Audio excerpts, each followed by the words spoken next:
do livro de Juízes, capítulo 1. Vamos ler os versículos 10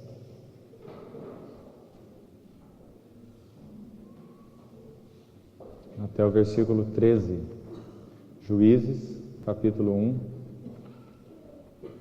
de 10 a 13.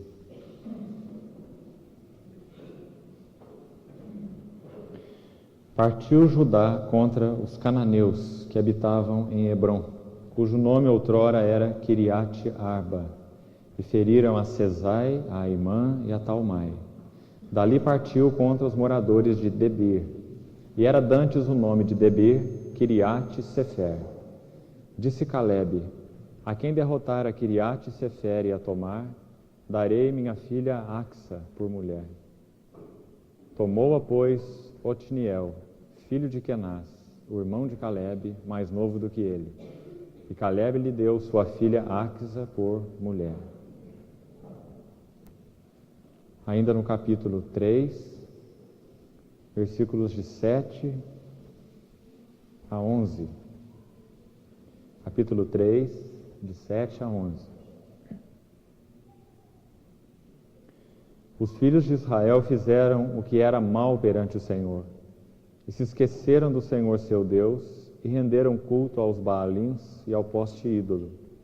Então a ira do Senhor se acendeu contra Israel, e ele os entregou nas mãos de Cusã-Risataim, rei da Mesopotâmia. E os filhos de Israel serviram a Cusã-Risataim 8 anos. Clamaram ao Senhor os filhos de Israel, e o Senhor lhes suscitou o libertador, que os libertou, a Otniel, filho de Kenaz, que era irmão de Calebe e mais novo do que ele. Veio sobre ele o Espírito do Senhor, e ele julgou a Israel. Saiu a peleja, e o Senhor lhe entregou nas mãos a Cusã-Risataim, rei da Mesopotâmia, contra o qual ele prevaleceu. Então a terra ficou em paz durante 40 anos. Otniel, filho de Kenaz, faleceu. Pai, desejo dos nossos corações nessa hora é estarmos assentados aos teus pés. Te pedimos que o Senhor possa usar-se da tua palavra,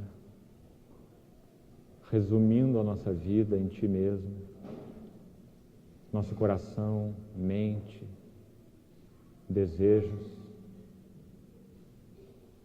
Obrigado, Senhor, porque estamos de pé, reunidos aqui essa noite, apenas pela tua misericórdia e graça, apenas pelo teu perdão e pelo valor do teu precioso sangue. Obrigado porque o Senhor, com imensa graça, tem se revelado a nós como aquele que está unido conosco em uma eterna aliança. E nós desejamos, Senhor, te ver com mais clareza e os teus desejos para conosco, através do compartilhar da tua palavra. Desejamos que o Senhor a use nas nossas vidas com poder transformador. Abra o nosso entendimento nessa hora, Senhor, para vermos o Espírito da tua palavra. Te pedimos em nome de Jesus. Amém. Irmãos, na última reunião nós concluímos a visão panorâmica que nós fizemos do livro de Juízes. E nós dissemos para os irmãos que o livro de Juízes se divide em 6 episódios centrais, até o capítulo 16. Na verdade, desses 6 episódios, o povo esteve sujeito a 5 cativeiros. E eles são colocados por ordem até o capítulo 16 de Juízes, iniciando exatamente aqui no capítulo 3, onde nós estamos. E a ordem é a seguinte: o povo de Israel passou por cativeiro a Mesopotâmia. Hoje nós vamos falar um pouco sobre ele, o que significa isso espiritualmente, através desse Cusã-Risataim, o nome desse rei, e foi libertado por Otniel, que foi o primeiro juiz, né? Texto que nós lemos. Depois eles foram sujeitos a um outro povo, agora não mais a Mesopotâmia, mas os Moabitas, Moabe. Está descrito a partir do verso 12, desse capítulo 3 mesmo, será assunto de outra reunião. O Senhor os sujeitou a Eglon, e eles foram libertos por Eude, que foi o segundo juiz. Esse cativeiro fala da nossa sujeição à carne, enquanto o primeiro, que nós vamos estudar hoje, fala da nossa sujeição ao mundo. A Mesopotâmia é uma figura do mundo na palavra de Deus, e os Moabitas são uma figura da carne. O terceiro cativeiro, descrito no capítulo 4, ao rei de Canaã, chamado Jabim. Canaã aponta também para a carne, mas num sentido especial, no sentido mais baixo da carne, digamos assim, no sentido das suas cobiças e paixões. É a tipologia de Canaã. E eles foram libertados por Débora e Baraque. Depois nós temos o cativeiro ao quarto povo, aos midianitas, capítulo 6. Eles foram libertos por Gideão e os seus 300 homens, no capítulo 3. Os midianitas foram então o quarto povo que sujeitou Israel a cativeiro. E é um cativeiro na tipologia muito interessante, porque eles não eram sitiadores, eles não tomavam Israel e oprimiam Israel durante um período de tempo. Eles eram invasores. Eles deixavam o povo se desenvolver normalmente, plantando, e quando chegava na época da colheita de todo o fruto da terra, os midianitas, diz a palavra, vinham em bandos como gafanhotos, entravam em Israel e saqueavam tudo e voltavam para sua terra. Então o quarto cativeiro aos midianitas tipifica tudo aquilo que tira o nosso deleite de Cristo, seja legítimo, seja ilegítimo. E o quinto cativeiro, finalmente, é um cativeiro aos filisteus. Foi um cativeiro muito longo, sobre o qual o povo de Israel foi submetido. E eles foram libertados, de certa forma, durante um período, por Sansão. Mas não foi uma vitória final. Eles foram libertados, na verdade, dos filisteus só com Davi. Os irmãos se lembram que Davi enfrenta um dos príncipes dos filisteus, não é?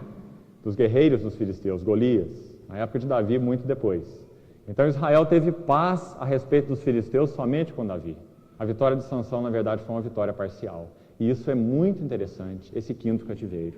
Porque os filisteus tipificam, por excelência, o nosso eu. Então nós temos pela ordem um cativeiro ao mundo, tipificado pela Mesopotâmia. Nós temos um cativeiro à carne, nós temos um cativeiro às paixões e cobiças da carne, nós temos um cativeiro a tudo que nos tira o deleite de Cristo, e nós temos um cativeiro ao eu, ao ego, que foi exatamente o cativeiro mais longo e o cativeiro final. Que eles, na verdade, nem foram então libertados na época dos juízes por Sansão, né? Tiveram apenas uma vitória parcial. Eu gostaria de entrar então em alguns detalhes com os irmãos desse primeiro cativeiro, a respeito da Mesopotâmia, e nós vamos procurar falar dois aspectos. Para efeito didático, nós vamos dividir em dois aspectos. Primeiro, nós vamos extrair alguma coisa a respeito do caráter de Satanás. Esse nome, Cusã ou Cuxã, em algumas traduções, Risataim, conforme a nossa tradução em português, aparece no versículo 8, né, do capítulo 3. Ele significa no hebraico literal. Na verdade, é uma palavra composta, como nós estamos vendo aí, não é? Cuxã e Risataim. São duas palavras que compunham então o nome desse rei da Mesopotâmia. E essa palavra Cuxã significa simplesmente trevas. Cusã ou Cuxã, trevas. E a palavra Risataim no hebraico significa duplamente malicioso. E é fora de qualquer questão que o próprio nome desse rei aponta diretamente e numa conexão tão interessante, né, com a Mesopotâmia. No versículo 8 diz assim, Cusã-Risataim, rei da Mesopotâmia. Né? Então, Cusã-Risataim significa então aquele que é trevas, duplamente malicioso, enganoso, sutil. Né? E a Mesopotâmia é uma figura do mundo na palavra de Deus. Os irmãos se lembram em Atos capítulo 7, só para termos um embasamento de algum texto mais, quando Estevão, ele dá testemunho diante daqueles fariseus pelos quais ele foi apedrejado, ele diz que Deus, em um dado momento, ele chamou o nosso pai Abraão da Mesopotâmia. O Deus da glória apareceu a Abraão quando ele estava na Mesopotâmia. Então, aquele chamado de Abraão, a palavra de Deus diz que ele é o pai da fé, não é? Ele foi o precursor através do qual a revelação da graça de Deus começou. Então, Abraão, o chamamento de Abraão tipifica o nosso próprio chamamento. Ele é o pai da fé. Tipifica o nosso chamamento de um sistema, que naquela época era um grande império, não é? Mundial, a Mesopotâmia. De lá Abraão foi chamado. Então o chamamento de Abraão é um tipo do nosso chamamento do mundo. Atos capítulo 7, versículo 2, fala sobre esse chamamento.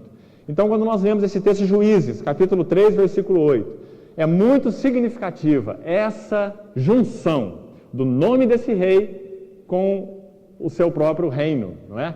Cuxã-Risataim, rei da Mesopotâmia. Eu queria que os irmãos traduzissem isso para a linguagem do Novo Testamento. Na linguagem do Novo Testamento, nós diríamos assim: Satanás, o príncipe do mundo. Como que o Senhor chamou em João capítulo 14 a Satanás? Príncipe do mundo. Aí vem o príncipe do mundo, e ele nada tem em mim. Né? Nós vamos examinar alguns textos e nós trabalhar tudo que há em nós que não é coerente com o caráter de Deus. Ele sabe qual é o instrumento para fazer isso. Ele sabe que é a palavra. É por isso que ele se alegra se nós reunirmos em função de qualquer outra coisa que não seja a palavra. Ele é o primeiro a chegar na reunião e o último a sair. Desde que Cristo não seja o centro e a palavra de Deus não seja pregada. A palavra de Deus, ela tem poder para destruir fortalezas e levar cativo o nosso pensamento à obediência de Cristo. É por isso que Paulo fala em Colossenses: habite ricamente em vós a palavra de Cristo. Colossenses capítulo 3, versículo 16. Habite ricamente em vós a palavra de Cristo. 1 Pedro 3, versículo 15. Pedro diz assim: que nós devemos de tal modo estar cheios com essa palavra, que nós devemos aprender a responder a todo aquele que nos pedir razão da esperança que há em nós. 1 Pedro 3,15. Ou seja, os homens e mulheres de Deus, eles só podem dar razão da sua fé e serem um pleno testemunho se eles estiverem cheios com a palavra de Deus. Irmãos, e nós sabemos muito bem o quanto nós negligenciamos essa palavra na nossa vida pessoal. Interessante que se uma pessoa chegasse para você e dissesse assim: meu irmão, ora por mim. Faz uma semana que eu estou sentindo uma fraqueza física, que eu não estou conseguindo nem levantar da cama. Eu estou a ponto de desmaiar. Aí você ia falar: meu irmão, mas o que está acontecendo com você? Ele fala assim: faz uma semana que eu não como. Eu não tomo lanche, eu não almoço, eu não janto. Mas, meu irmão, você não está precisando de oração, você está precisando de comida. Não é? A gente entende isso naturalmente. Mas espiritualmente falando, se o irmão chegar para você e falar: meu irmão, ora por mim. Faz uma semana que eu estou num estado, eu estou numa situação, e você perguntar para ele assim: meu irmão, diariamente você tem se alimentado da palavra de Deus? Reservado tempo a sós com o Senhor, meditado e orado? Ele vai falar: não. Então você não está precisando de oração. Está precisando de leitura da palavra e meditação. Não é? Naturalmente nós entendemos que a comida tem que sustentar o corpo, mas espiritualmente nós não entendemos. Nós achamos que não, Deus tem que arrumar um meio de dar um bem-estar para a gente de novo, né? Trazer a alegria que foi embora de novo. Sem a palavra, sem a meditação, sem o alimento espiritual. Por isso as nossas vidas são tão fracas, a nossa mente é tão pouco conquistada, o nosso coração é tão pouco conquistado, nossas afeições, nossas emoções, porque tudo começa na mente. Né? Nós temos comunhão com Deus espiritualmente, né? Ele fala ao nosso espírito através da palavra. Agora, a partir do nosso espírito, o alvo de Deus, o foco de Deus não são as emoções, nem a vontade. O alvo de Deus a partir do nosso espírito é edificar a nossa mente, porque a mente governa a alma. A mente governa a alma. Nós sentimos conforme o que pensamos. Nós não sentimos como sentimos porque pensamos como pensamos, né? Aliás, nós sentimos como sentimos porque pensamos como pensamos. Nós não pensamos como pensamos porque sentimos como sentimos. Né? Então a mente governa a nossa capacidade de sentir. Né? Não começa com sentimento. E na vida cristã nós começamos o contrário. Eu estou com falta de bem-estar, meu irmão, ora por mim, eu preciso de bem-estar. Eu estou triste, ora por mim que eu preciso de alegria. Não é? E nós começamos pela emoção. Nós não vemos que a mente determina a nossa emoção. Se a nossa mente está edificada com a palavra, a nossa emoção está feliz, está triste, não interessa. Deixa ela triste. Ficar triste é pecado? Não é. Ficar triste é bom às vezes. Não é? A Bíblia diz que Deus nos disciplina e no momento não parece motivo de alegria, mas de tristeza. Tristeza é uma emoção, não é? Tristeza é uma emoção e não é pecaminosa muitas vezes, não é? Então a nossa mente tem que ser edificada com a palavra de Deus, para nós darmos menos importância, né, às nossas emoções. Mas para que uma mente edificada, ela flua emoções sadias, né? Emoções sadias, de gozo, de alegria, de tristeza, de arrependimento, né? Emoções coerentes, então, com a revelação de Deus. Então, eu queria que os irmãos notassem isso. A gente já saiu um pouquinho, então, do caráter de Satanás, né? E estamos vendo um pouquinho agora dessa questão da mente. Ela é fundamental para nós começarmos a entender esse aspecto do mundo, né? Se a nossa mente não for um debir, se a nossa mente não for um oráculo, uma revelação, falar de Deus, não tem chance das nossas vidas serem edificadas. Habite ricamente em vós a palavra de Cristo. Né? Abra, por favor, em 1 Pedro. Me lembrei desse texto aqui. E nós vamos citar para encerrar essa parte. E o tempo que resta, nós vamos falar um pouquinho sobre o mundo. 1 Pedro, capítulo 4... Pedro usa essa palavra oráculo no Novo Testamento, é o significado de debir, tá, de Juízes. 1 Pedro 4:11. 1 Pedro 4:11. Vamos ver o 10 também. Servir uns aos outros. Está falando sobre o viver normal da igreja. Olha como é importante. Servir uns aos outros, cada um conforme o dom que recebeu, como bons dispenseiros da multiforme graça de Deus. Se alguém fala, fale de acordo com os oráculos de Deus. Está vendo qual é o significado de oráculos? Foi o nome que Otiniel deu para aquela cidade. Não era mais uma fortaleza da sabedoria mundana, ímpia, pagã, mas era um oráculo, não é? É como se Otiniel estivesse dizendo assim, nossas vidas, a vida dessa cidade, agora não é mais sabedoria humana, não é mais criate, sefer, é debir, é um oráculo, não é? Nós vamos andar segundo a revelação de Deus. Se alguém fala, fale de acordo com os oráculos de Deus. Oráculo é, então, simplesmente uma boca, né? É muito lindo esse sentido. Nós devemos ter na nossa mente um oráculo. A nossa mente deve ser uma boca de Deus, debir, né? Se é que nós queremos vitória na batalha espiritual. Lembra daquela frase do Watchmani que eu já citei para os irmãos? Aquela comparação que ele fez, né? Comparando a batalha espiritual àquelas batalhas naquelas cidades antigas. As batalhas eram travadas nas portas, né? E ele faz então uma comparação das portas da cidade com a nossa mente, dizendo então que quem ganha a porta, ganha a batalha. Nossa mente são as portas. Você lembra como que Satanás pôde usar a mente de um discípulo, Simão Pedro, né? Para proferir então algo que era contra a vontade do Pai. Quando ele falou, Senhor, tem piedade de ti. Satanás, através da mente de um discípulo, chamado Pedro, tentou levantar no coração de Jesus autopiedade. Mestre, tem misericórdia de ti, não vai para a cruz. E Jesus, como conhece tão bem o combate espiritual, ele se voltou para Pedro e disse assim, arreda-te de mim, Satanás. Ele estava repreendendo o próprio Satanás. Na verdade, ele estava tendo um contato direto com a sugestão de Satanás através da mente de Pedro. Então ele disse, arreda-te de mim, Satanás. Os teus pensamentos não são os pensamentos de Deus, são dos homens. Por que Jesus pôde falar isso? Porque a mente de Jesus era um oráculo, né? Quando o próprio diabo tentou usar a palavra de Deus para confundi-lo, Jesus usou a mesma palavra para colocar tudo em ordem. Quando o diabo vê, está escrito, está escrito, está escrito, se a nossa mente não estiver edificada com a revelação de Deus, até a Bíblia o diabo pode usar para nos confundir. E ele faz isso bem, ele é hábil. Satanás é um teólogo. Os irmãos não precisam ter a menor dúvida disso. Satanás é um teólogo. Ele sabe usar a Bíblia. Só que tudo distorcido, né? Mas ele conhece a palavra muito bem. Agora, nós temos só mais alguns minutos. Eu queria passar uns textos para os irmãos a respeito, então, do mundo. Nós, na próxima reunião, já vamos entrar no segundo juiz, né? A respeito de Eude. Vamos abrir alguns textos juntos a respeito do mundo. E a gente vai lendo e compartilhando alguma coisa. 1 João, capítulo 2.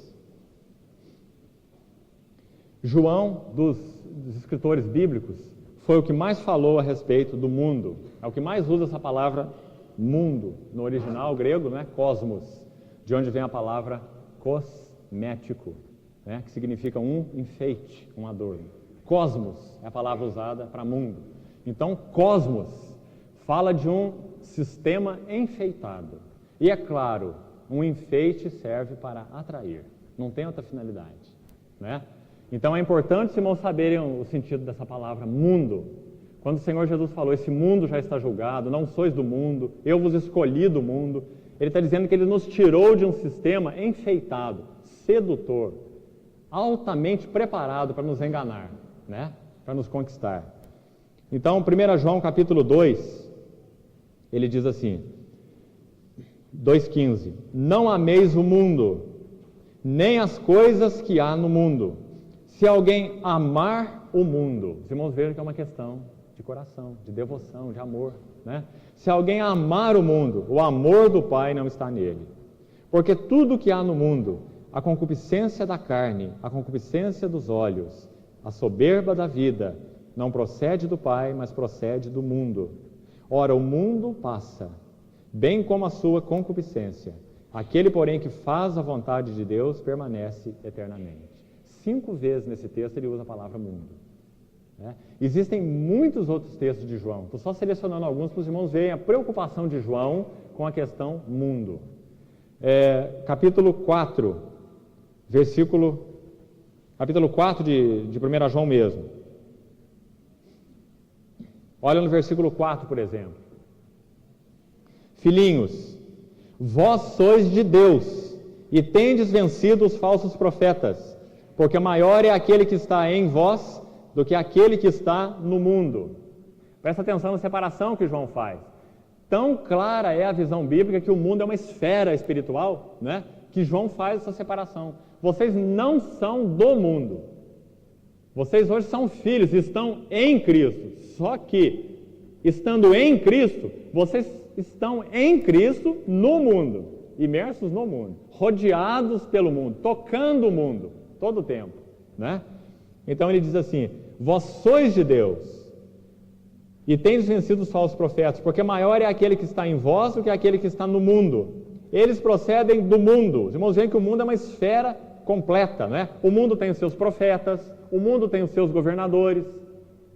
Lembra quando o Senhor falou sobre isso com os discípulos, né? Os maiorais no mundo exercem autoridade sobre eles, mas no meu reino não é assim. O maior entre vós será o vosso servo. E aquele que quiser ser o primeiro será o último, né? O último será o primeiro. O grande é o que serve. É exatamente o oposto do sistema do mundo, não é? Mas esse texto mostra que o mundo ele é altamente organizado, né? Ele tem os seus profetas, os seus porta-vozes, né? Eles procedem do mundo, por essa razão falam da parte do mundo e o mundo os ouve. Olha que separação que João faz. Na mente de João é tão claro, né?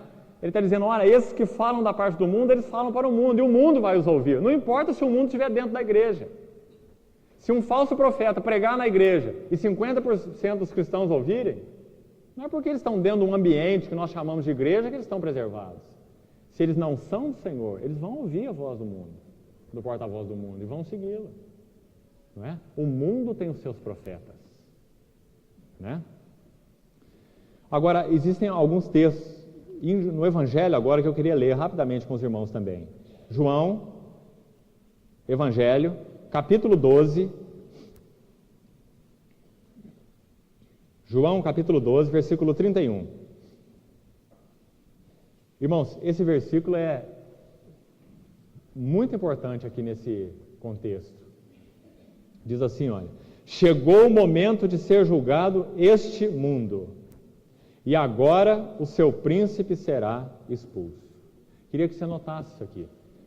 Jesus está ali às portas da cruz, não é? De ser entregue, de morrer, e ele diz assim: chegou o momento de ser julgado este mundo. Irmãos, vem o peso dessa palavra. Ele está dizendo que todo esse sistema enfeitado para nos atrair, nos seduzir, ele seria julgado ali, naquela hora, na cruz. O seu príncipe será expulso. Então, o que está acontecendo conosco? Nós estamos vivendo depois de todo esse juízo. Nós estamos tocando coisas julgadas. E isso é importante nós entendermos. Nós estamos tocando coisas julgadas. E nós precisamos ter um cuidado imenso com o nosso relacionamento com essas coisas. Lembrem de Juízes. Aquele rei, simbolizando então a pessoa de Satanás, daquele império, Mesopotâmia, simbolizando o mundo, ele escravizou o povo de Deus por 8 anos. Escravizou o povo de Deus por 8 anos. Né? Chegou o momento de ser julgado este mundo, e o seu príncipe será expulso. No capítulo 14 de João, versículo 30.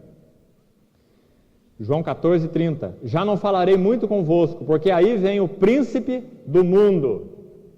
Agora presta atenção no resto do versículo. O que Jesus falou? E ele, o príncipe do mundo, nada tem em mim.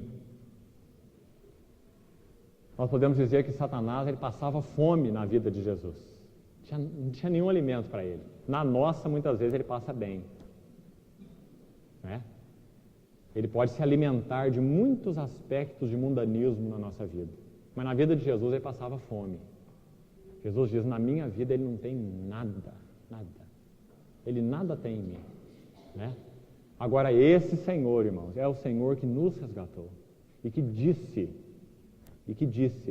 que vai nos apresentar a Ele mesmo uma igreja gloriosa. Como Ele é glorioso. Sem mácula nem ruga, santa e sem defeito. Né? Então nós vemos o desejo de Deus, então, de usar a sua palavra e nos desarraigar do mundo. Desarraigar o mundo de nós. Né? Último texto que eu queria ler para os irmãos, para a gente encerrar. 1 Coríntios. 1 Coríntios, capítulo 7.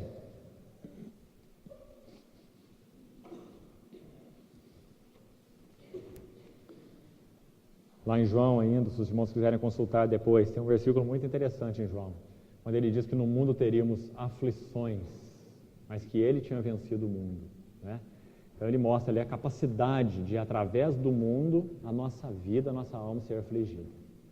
Satanás iria usar o mundo e ele ia nos afligir muito, muitas aflições, muita aflição.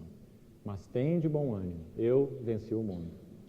Por isso que João, depois lá na epístola, ele disse assim, essa é a vitória que vence o mundo, João fala. Né? A nossa fé, ou a nossa união com Cristo. Né? 1 Coríntios, texto para nós encerrarmos, 1 Coríntios 7, versículo 29 até 31. Vamos ler com bastante cuidado. Os irmãos prestem bem atenção. 1 Coríntios 7, 29. Isto, porém, vos digo, irmãos, o tempo se abrevia. O que resta é que não só os casados sejam como se não o fossem, mas também os que choram como se não chorassem, e os que se alegram como se não se alegrassem, e os que compram como se nada possuíssem. Olha a sabedoria de Deus. Ele não está dizendo assim, os que compram como se não comprassem, como se comprar fosse alguma coisa ilegítima. Né?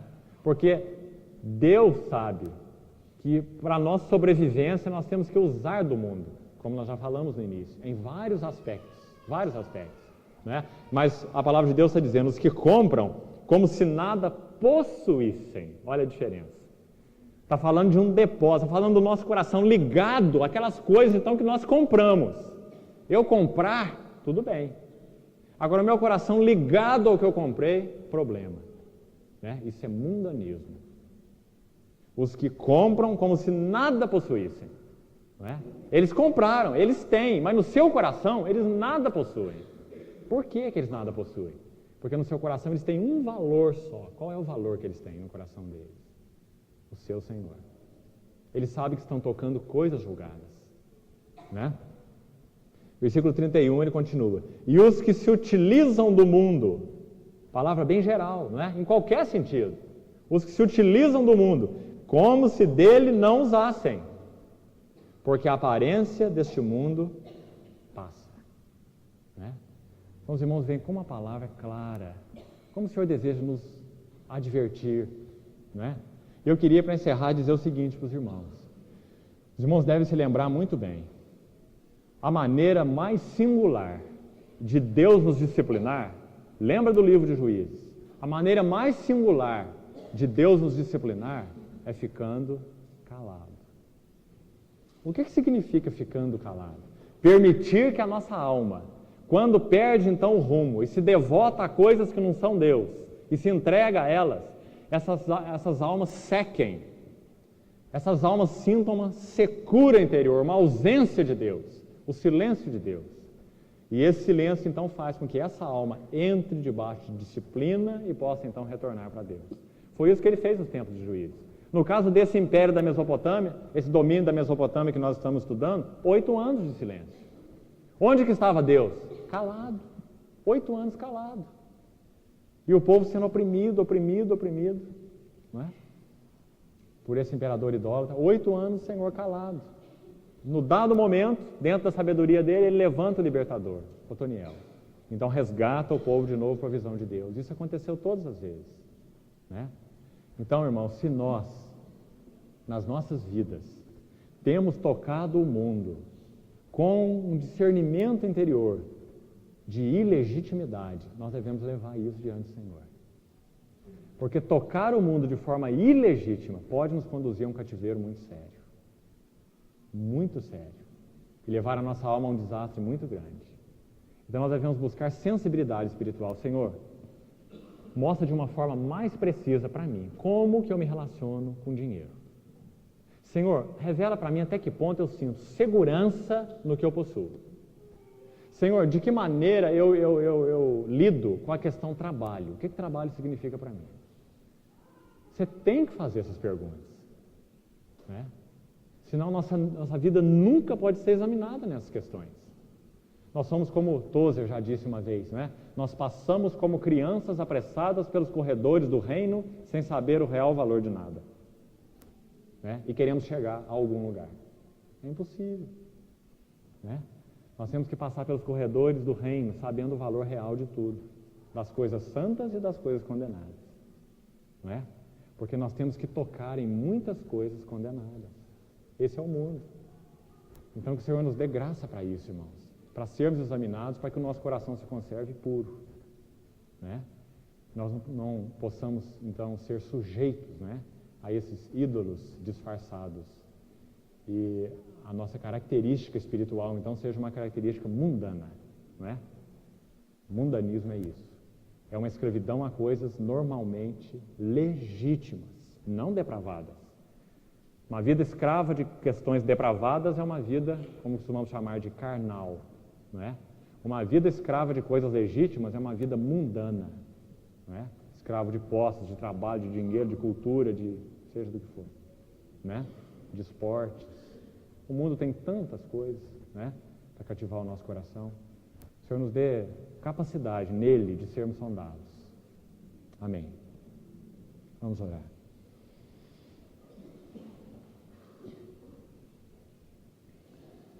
Senhor, nós clamamos juntos como igreja a Ti, pela Sua infinita bondade.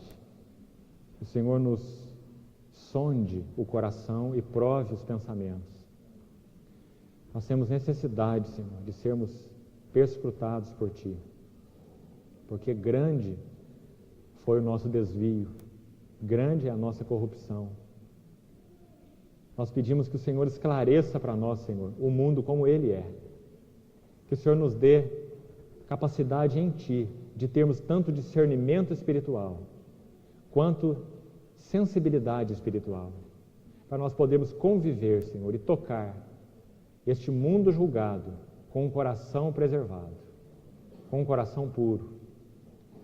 Ajuda-nos, Senhor, a não nos submetermos a um cativeiro mundano em nenhum aspecto. Ajuda-nos, Senhor, a desenvolvermos um coração de amor para com o Senhor, para que o amor do Pai nos livre do amor ao mundo. Nós sabemos que essas duas coisas não podem andar juntas, Senhor. E nós desejamos que o Teu amor triunfe nas nossas vidas. Leva-nos a Ti, a Tua palavra, a meditação, a oração, a vida unida, a vida de comunhão, para que nós sejamos preservados de tantas ciladas, de tantas estratégias. Nós te pedimos, Senhor, porque é para a Tua própria glória, porque há um desejo no Teu coração de apresentar para Ti uma igreja gloriosa. E nós sabemos que o Senhor nos escolheu como esse povo do Seu coração. Pedimos que o Senhor complete essa obra em nós, livremente, em nome de Jesus. Amém, Senhor.